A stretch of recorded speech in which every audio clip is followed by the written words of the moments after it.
Nani anapenda zaidi, mwanamume au mwanamke? Hili ni swali ambalo limekuwa likiulizwa kwa miaka mingi sana, na kila mtu ana jibu lake. Wengine wanasema mwanamume ndiye anapenda zaidi. Wengine wanaamini mwanamke ndiye mwenye mapenzi ya kweli. Lakini ukweli ni huu: mapenzi hayapimwi kwa maneno tu, bali kwa vitendo, hisia na namna mtu anavyobeba nafasi yako katika maisha yake. Leo tutachambua kwa undani ili ujue ukweli halisi. Niliyekuletea mada hii naitwa Mbagae, hivyo ni kuombe kwa sekunde chache tu uweze kubonyeza neno subscribe kwa ajili ya ukuaji wa chaneli hii ya Mbagae Edi kwa maudhui mbalimbali ili usipitwe. Kwanza kabisa, tuanze na mwanzo wa mapenzi. Kwa kawaida, mwanamume hupenda haraka sana.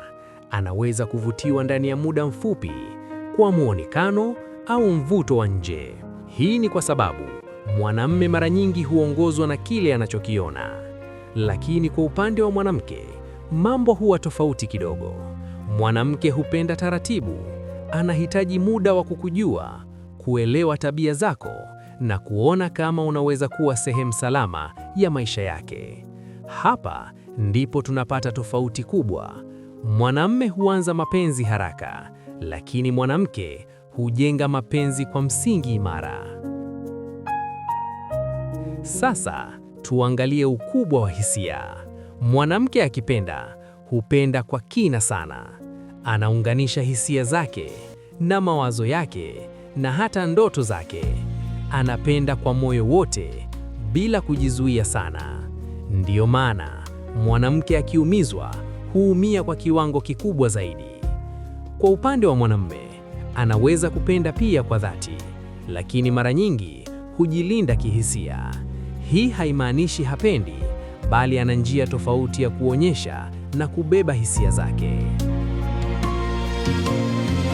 Sasa tuangalie namna ya kuonyesha mapenzi.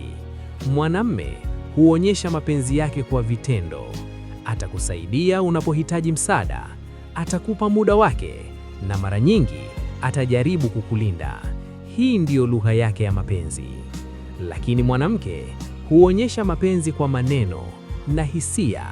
Atakuambia, atakujali kwa karibu, na utaweza kuhisi upendo wake hata bila kuuliza.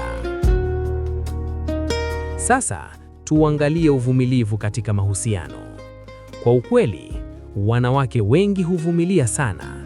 Hata wanapopitia changamoto au maumivu, huendelea kubaki kwa kiamini mambo yatabadilika. Kwa upande wa mwanamume, uvumilivu wake mara nyingi huwa na mipaka. Akifikia hatua ya kuchoka, huamua kuondoka.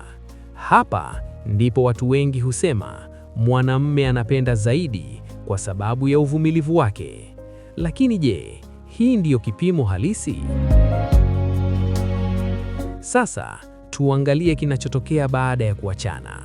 Mwanamume mara nyingi huonekana kama yupo sawa mwanzoni. Anaendelea na maisha, anaonekana hana tatizo. Lakini ukweli ni huu: baadaye ndipo hisia huanza kumfikia. Anakumbuka, anajuta, na ndipo maumivu hujitokeza. Kwa upande wa mwanamke, huumia sana mwanzoni.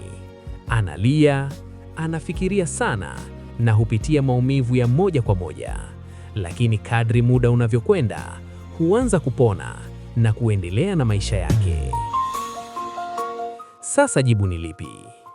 Ukweli ni huu: hakuna jibu moja kwa moja.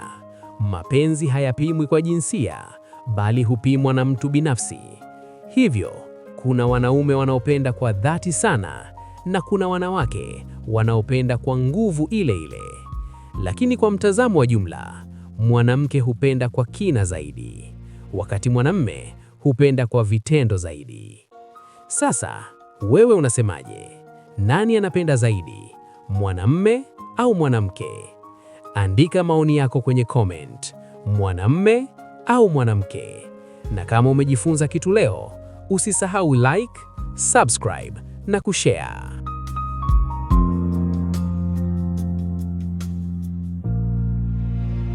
Waambie watu wasiache kusubscribe katika channel hii. Subscribe katika channel hii ya Mbagae Edi.